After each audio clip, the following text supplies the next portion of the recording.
Hey everybody, so today is August 24th. I didn't know if I was going to do one of these because it's about Hurricane Andrew. I went through that. I was in Homestead, Florida at the time. I lived there for many years, just recently moved out of there. And the reason why I want to kind of tell it, because since this is a martial arts page, I kind of want to tell how it related to martial arts and why it was important. It was pivotal for me in my martial arts career. All right, I'm going to do it from here because normally I walk around, but it's going to be a little longer. So I'm going to try to keep it under 3 minutes. But basically, when Hurricane Andrew hit, we all didn't expect it to be as bad as it was. So literally, it just came out of nowhere and destroyed the town of Homestead. Our house was only 3 months old, and we did okay, but half the house kind of collapsed. So it's a very strong storm. And I'm not going to bore you with the details of that, because that is not the point of the video. So I tell my students what they went through in COVID and having to be kind of shut down and couldn't go to school. It was the same situation for me, because that was supposed to be the day we started school. It was my last year of high school.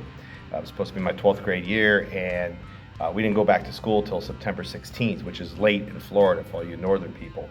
So, you're stuck at home, and I thought, well, I'm testing for black belt soon, and I'll be at the studio next week. And lo and behold, a studio was destroyed. I had no idea what happened to who was running it, whoever, and it wasn't like today with Facebook, where we can quickly communicate, or even Instagram or any of those platforms. You just couldn't do it. TikTok didn't exist, none of that.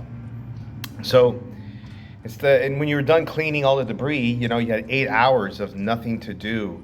So what I did, and I told the kids this was important even during the pandemic, that you have to find a place to train. You have to find a place to disconnect from all that mess. So we took a part of the house that wasn't damaged. My brother and I, we set up like a small dojo. I don't even know, I think we kind of like drew the Mudokwan symbol, and we kind of had an American flag placed here, and we kind of had something that looked like a Korean flag, and it looked like a dojang, and we trained as if like we were going to class. We made a ritual of every other day. We would train for an hour, and that's what we did.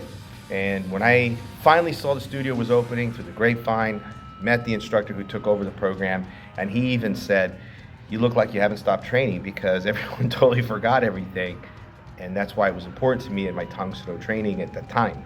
So your training will help you in more ways than one, and it motivated me. Like, I could have anything taken away from me tomorrow. Anything could be gone. It could all be gone tomorrow. And that told me that I have to train as if it's going to go away.